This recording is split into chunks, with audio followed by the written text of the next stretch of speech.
What's up, Napolitanos? This is David Peterson from 411naples.com. Today we are talking about Flamingo Island. And here we are driving down Bonita Beach Road. You follow that, and it'll take you all the way to the beach. But we're turning in here, and I've driven past this place many times, and I'd never been inside it. It's actually quite a bit larger than I originally suspected. From the front, it doesn't look all that wide. And I'd read before that the 600 spaces on the sign, but I didn't know what that meant. And what it means is that there are room for up to 600 different vendors. So if you're just looking at the outside, not knowing how deep this thing goes, you would think that it's not a very big place and not a very big building. But that's not the case at all. It's very deep, or it's very long. There are two main buildings, and then as you can kind of see on the sides here, there are some vendors around the edges as well. So in total, this could handle quite a few more than 600, I would imagine. And back in its heyday before the pandemic, it very well could have filled up all of that.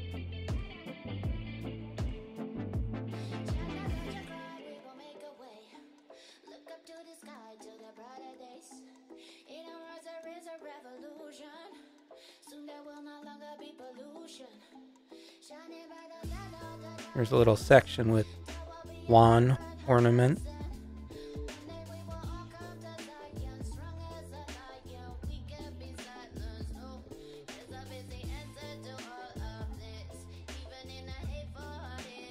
So obviously there's more parking on the side, but this is pretty much in the middle of it. So there was parking along the sides where I parked, and so I'm right about in the middle of the right side. So here are the tents on the outside, and I didn't even get to those today. But obviously some plants and lawn ornaments and other things there. This is the first of many jewelry shops I saw here.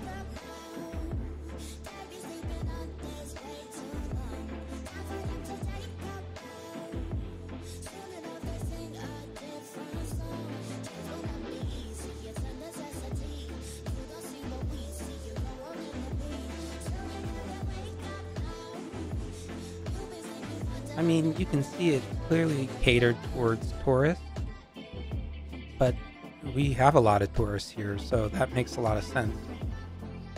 I'm very much the type of guy that loves these, I call them hink dinks, or their knickknacks. These are some bath bombs.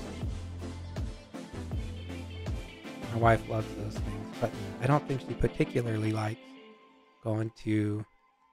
she doesn't like buying knickknacks, but I do. So I'll get her something, like this little crazy purse for Christmas, and she won't like it. So I stopped buying her fashion accessories because we just have different styles there. But the range of things here was really surprising. Shoes, kitchen utensils, watches. There was really something for everyone here.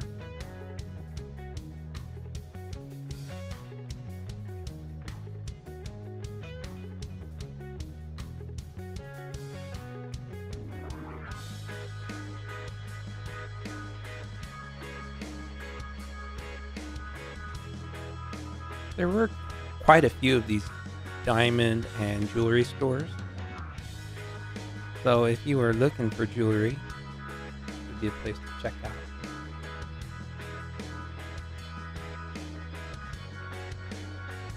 Chip decorations. And that's actually really common. I'll see those in houses all the time here in Southwest Florida. A lot of ship design stuff. So you're looking for a more nautical theme for one of your rooms, that would be a good place to check out. There was also quite a few of these stalls that were missing people. They didn't have anything for sale. They closed up. On the Flamingo Island website, they cite specifically, oh sorry, not the website, on TripAdvisor, they cite specifically that a lot of these vendors were put out of business because of the pandemic. I imagine they didn't make very much, and their season was a big deal during the winter seasons, and when the pandemic hit and a lot of people weren't traveling, these folks weren't able to keep doing this and had to figure out something else to do. So kind of unfortunate to see, but keep in mind too, the time I'm making this is the end of November. So we are not even in our season yet. We are seeing more and more people, but our season won't begin until January 1st.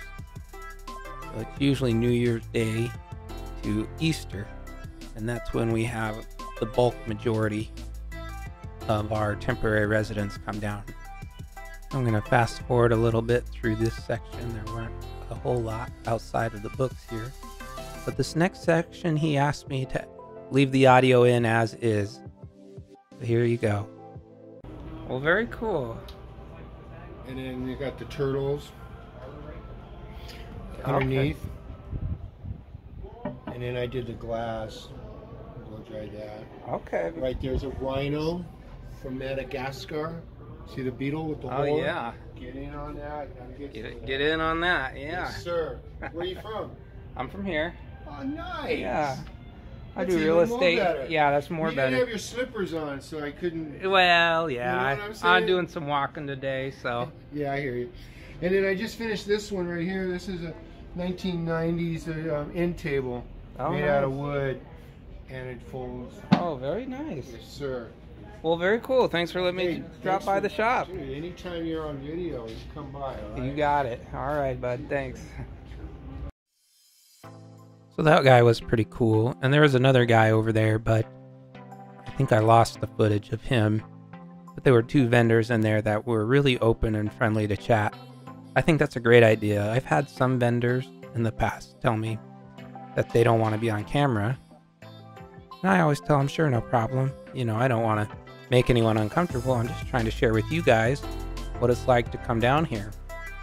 But I always think that vendors are willing to talk with you and, you know, say hello to you. I think they do better. Just a personality choice, of course. And there he was talking about my slippers.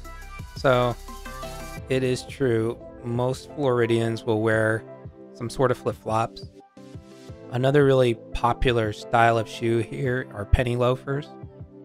For gentlemen, of course. I see these all the time, everywhere. But as I explained to him, I was doing a lot of walking today, so I'm just wearing a pair of tennis shoes.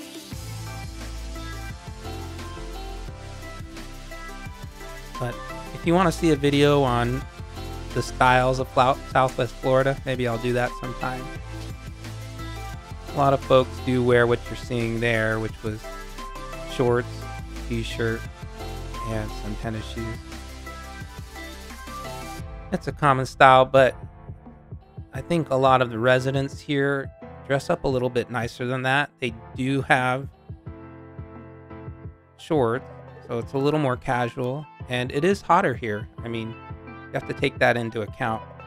But I see a lot of shorts, I see a lot of polos, and again, a lot of penny loafer style shoes. So that's a very typical style.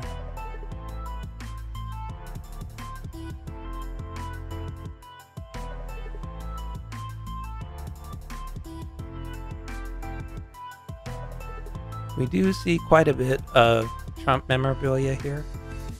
That's not uncommon for this area. I was kind of surprised to see a dental shop here, but it doesn't look like they're doing fillings and stuff, just teeth whitening. This gentleman here that I'm just about to turn to, he was getting a petition signed for opening up gambling to other Floridians. So right now, it's only the Indian reservations and Indian descendants that are able to own gambling establishments. And I guess this petition they were talking about would open that up to everybody. And if that was the case, then it would be taxable, because right now the Indian law has their own taxation and their own laws. So, kind of interesting. I'll have to look more into that, because I guess I'll be seeing it soon in a voting situation. Starting to see some Christmas stuff already, which is good. There's a big jewelry store here on the corner.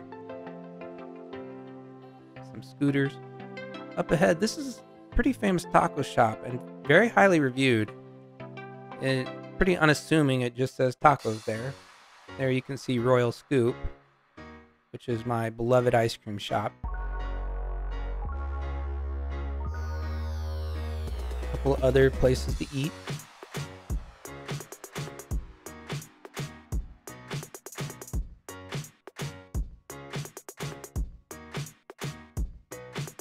So again, I had no idea any of this was here. I didn't think Flamingo Island was so many vendors and food and stuff. Keep in mind, it's only open on Fridays and Saturdays and Sundays. So if you come during the week, you're not going to see anybody here.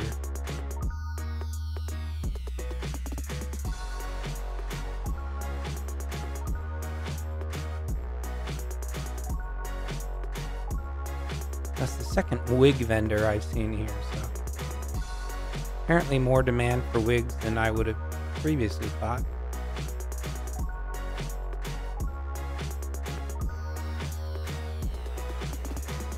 Some sea life night shells, you'll see those nightlight shells. That's a pretty common area you see it. Okay guys, this is the end of the tour here. There were a lot more shops. I didn't go through all of them, but this should give you an idea of the type of stuff you'll see there. Thanks for joining me today on this episode of 411 Naples as we cover Bonita Springs and Flamingo Island. Thanks for watching. Ciao.